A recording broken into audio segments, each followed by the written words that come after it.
Hi, this is Joseph's chapter 19, and he's 11 days from home, somewhere in the middle of the Atlantic Ocean between Germany and Cuba, and it's 1939. Joseph's mother grabbed for his father's flailing arms, but Aaron Landau was too strong for her, thin as he was. No, they're coming for us, he said, his eyes frantic. The ship is slowing down. Can't you feel it? We're slowing so they can turn us around, take us back to Germany. Joseph's father pulled his arm away and knocked over a lamp. It fell to the floor with a crash, and the lights went out. Joseph, help me, his mother begged. Joseph pulled himself away from the wall and tried to grab one of his father's arms while his mother went for the other. In the corner of her bed, Ruthie buried her face in Bitsy's ears and cried. No, Joseph's father cried. We have to hide. Do you hear me? We can't stay here. We have to get off this ship. They are not going anywhere, given that they are in the middle of the Atlantic Ocean. Joseph grabbed his father's arm and held on tight. No, Papa, we're not turning around. We're slowing for a funeral at sea. Joseph's father stopped dead, but Joseph kept a tight hold on him. He hadn't wanted to tell his father about the funeral, but now it seemed the only way to calm him down. Aaron Landau's bulging, haunted eyes swept to his son. A funeral? Who's died? A passenger? It was the Nazis who did it. I knew they were on board. They're after us all. He began to thrash again, more panicked than before.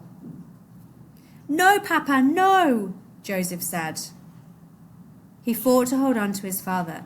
It was an old man, Professor Weiler. He was sick when he came aboard. It's not the Nazis, Papa. It's cancer. Joseph knew all about it. Ruthie had begged him to go swimming in the pool with her and Renata and Evelyn that afternoon. But Joseph was a man now, not a boy. He was too old for kid stuff. He'd been walking the outside boardwalk on B deck instead, keeping an eye out for the man from the engine room, Shindick, and his friends, when he'd heard a cry from one of the cabin portholes. Peeking inside, he saw a woman with long, curly black hair and a white dress, sobbing as she lay across the body of an old man. Captain Schroeder and the ship's doctor were there too. The man in the bed was perfectly still, his mouth open and his eyes staring blankly at the ceiling. He was dead. Joseph had never seen a dead body so close up before. You there, boy! Joseph had jumped. A woman walking with her little dog on the boardwalk on B deck had caught him peeping. He had sprinted away as the little dog barked at him, but not before Joseph heard the ship's doctor say that Professor Weiler had died of cancer. In his family's cabin now, a few hours later, Joseph still clung to his father's arm, trying to calm him down. He was an old man and he'd been sick for a long time already, Joseph told his father.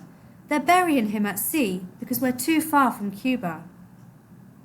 Joseph and his mother hung on to his father until Joseph's words finally got through. Papa stopped struggling against them and sagged, and suddenly they were holding him up off the floor. He was sick already? Papa asked. Yes, it was the cancer, Joseph said. Joseph's father let them guide him to his bed, where he sat down. Mama went to Ruthie to comfort her. When is the funeral? Papa asked. Late tonight, Joseph told him. I want to go, his father said. Joseph couldn't believe it. Papa hadn't left the cabin in 11 days, and now he wanted to go to the funeral of someone he'd never met, in his condition. Joseph looked worriedly to his mother, who held Ruthie in her lap.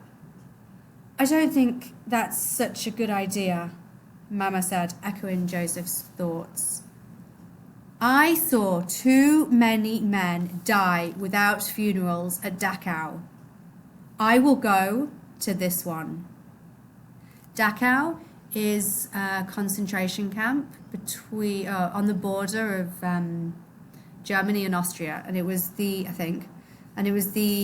concentration camp that Joseph's father was in for 6 months. It was the first time his father had ever spoken the name of the place he'd been, and it was like a winter frost covered everything in the room. A beautiful simile there.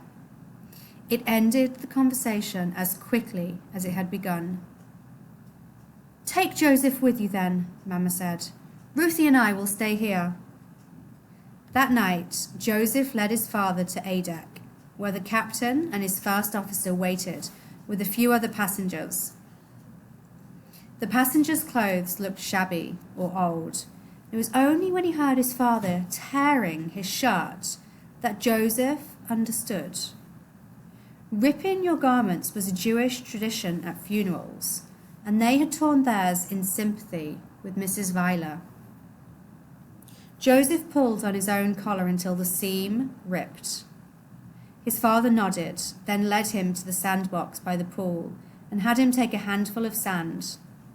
Joseph didn't understand, but he did as he was told.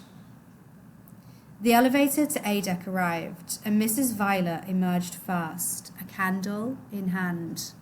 So she is the widow of Professor Weiler. Behind her came the rabbi and 4 sailors, who carried Professor Weiler's body on a stretcher. He was bound up tight in a white sailcloth, like an Egyptian pharaoh. "Hold on there!" The man from below decks, Scheindick, pushed through the small crowd with 2 fellow crew members. "I'm Otto Scheindick, the Nazi Party leader on this ship, and German law says that a body buried at sea must be covered with the national flag." Scheindick unfurled the red and white Nazi flag with the black swastika, or the Nazi symbol, in the middle, and the passengers gasped. Papa pushed his way forward. "Never! Do you hear me? Never! It's a sacrilege!" He was shaken worse than ever. Joseph had never seen his father this angry, and he was frightened for him. Scheindick wasn't the kind of man you wanted to mess with. Joseph grabbed his father's arm and tried to pull him away. Papa spat at the feet of Scheindick. "That is what I think of you and your flag." Scheindick and his men surged forward to avenge the insult, but Captain Schroeder quickly intervened. "Stop this! Stop this at once, steward!" Captain Schroeder commanded. Scheindick addressed his captain, but never took his eyes off Joseph's father. "It's German law, and I see no reason for an exception to be made in this case." "And I do," Captain Schroeder said. "Now take that flag and leave here, Mr. Scheindick, or I will relieve you of duty and have you confined to quarters." The steward held Papa's gaze a long moment more. His eyes shifted to Joseph, giving him goosebumps, and then Scheindick turned and stormed away. Joseph's chest heaved like he'd been running a marathon. He was so wound up he was quivering worse than his father. Sand slipped from his shaking fist. The captain apologized profusely for the disturbance, and the funeral continued. The rabbi said a short prayer in Hebrew, and the sailors slid the body of Professor Weiler over the side of the ship. After a moment, there was a quiet splash, and the mourners said together, "Remember, God, that we are of dust." One by one, they stepped to the rail, where they released handfuls of sand. the sand Joseph's father had told him to take from the sandbox. Joseph joined his father at the rail, and they scattered their sand in the sea. Captain Schroeder and his first officer put their caps back on and saluted. They touched the brims of their hats, Joseph noticed, instead of giving the Hitler salute.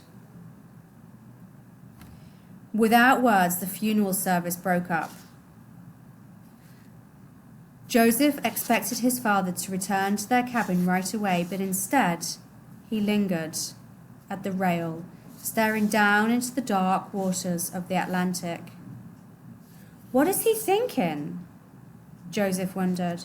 What happened to him at Dachau, that he's now a ghost of the man he once was?